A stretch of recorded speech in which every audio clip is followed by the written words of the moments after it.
Welcome back, y'all. Did I ever tell y'all the story? I don't think I did. I have to go back and look, but I don't think I told y'all about this one. This is a story about my client's mother and her father. They're from Jamaica. Um, the mom was from the city, more upswing city of Jamaica, and the dad was from the country, slower pace country of Jamaica. He worked really hard, and he would go back and forth from the country into the city to work, and then he'd come back home. He met her in the, of course, in the city. And it's so interesting because that was a dynamic of, um,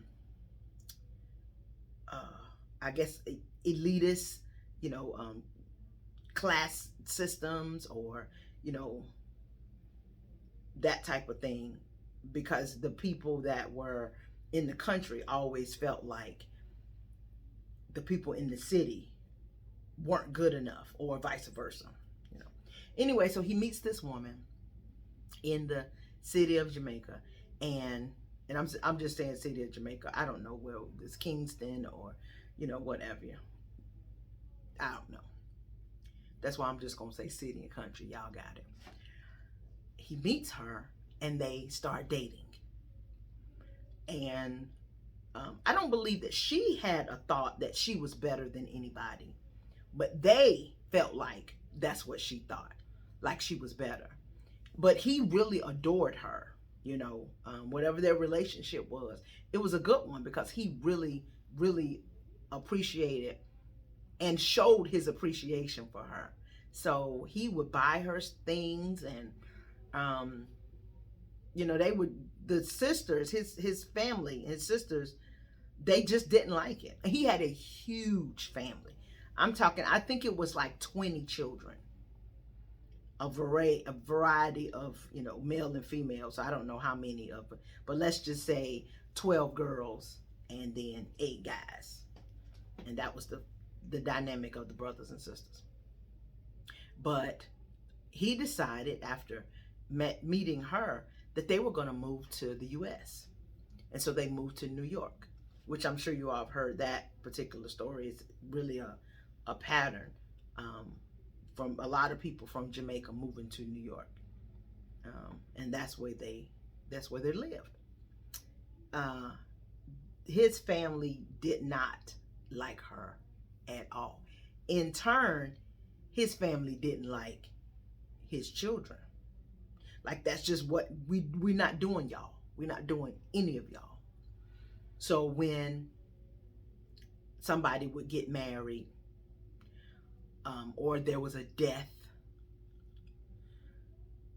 So when there was a death in the family, they would go back to Jamaica. It was always the strained relationship situation. They wouldn't, hey, whatever. But they wouldn't even speak to her. But they would send, say somebody's getting married, they would send an invitation to the house in care of Mr. Harold Rice. Not in family, not Mr. and Mrs., but on the inside of it, they would already RSVP for one. Like, they did not like this woman. They didn't like the fact that she didn't have to work. They didn't like the fact that she didn't have to drive, because he took care of all of that stuff. They hated that. He would redo, like, every couple of years. He had 5 children of his own.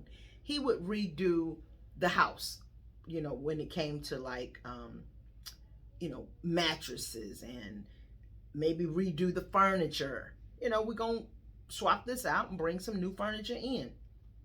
They hated that. They absolutely hated that. So when the mother died and they go back to the funeral, this is when the showdown really get a little bit of, some rowdy situation going on. Because before then, it was just, we're not really going to talk to you. Go back to the funeral. They have, and it's more of a celebration. So they have a couple of days of different things. Families get together and they celebrate the life of the person that has passed on, transitioned. They get to the funeral of the grandmother, and one of the sisters says, B, we do not want you here. Y'all know what B is. B, we do not want you here. Of course, by this time, the children are older. So you ain't about to talk to my mama crazy. That's just not getting ready to happen. So the children jump up. They children, the aunt's children jump up. They get into a whole brawl at the funeral. Luckily, when I'm saying at the funeral, this ain't in the church with the casket sitting there, just in one of the events that was happening. But they gets to tussling. They gets to tussling. But this is the interesting part. How many of you all have family members that you don't like, but you don't know why you don't like them? It's very interesting how generations take on the attitude of the previous generation, not knowing nothing.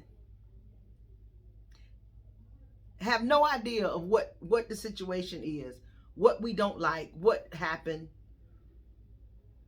But you jump up to get beat down. Anyway, they go back home, and the father ends up dying, and it hadn't been that long ago. I want to think maybe 7 or 8 years now. The father dies. Some of the family comes to the funeral. And these people are, of real age now. The children are everybody's working, families, all that kind of stuff. But they have their celebrations for the father. And some of the brothers and sisters do come to the funeral, because some of them have come over to the U.S. also. But what is really interesting is at the father's funeral, one of the cousins ends up having a conversation with the aunt, one of her aunts. And they hit it off, and they, began to talk. And so they kept in touch, email, telephone calls, that kind of stuff. So she would go and visit her, back and forth, back and forth. And they developed a really, really bonding relationship. And eventually that aunt passes away. But with the passing of that aunt, there's finally a breakthrough in the family. Somebody's going to come along and ain't going to put up with this foolishness that y'all been carrying for all these generations. And they're going to stop it. And they're going to talk. And they're going to ask, what is the problem? Eventually, somebody going to say, we don't really know. And that's what ended up happening. One of the sisters was like, I don't even know why we didn't like your mama. We didn't really have a reason. But they were able to get together and, not everybody, but just, two of the nieces and then a couple of the aunts were able to get together and just talk and, begin to understand, what might have happened back in the day, but put that to the side and try to build a new relationship for now. Eventually you get to meet, who some of your family members are that you've never met before and never even knew that they existed, because there was never a conversation about them.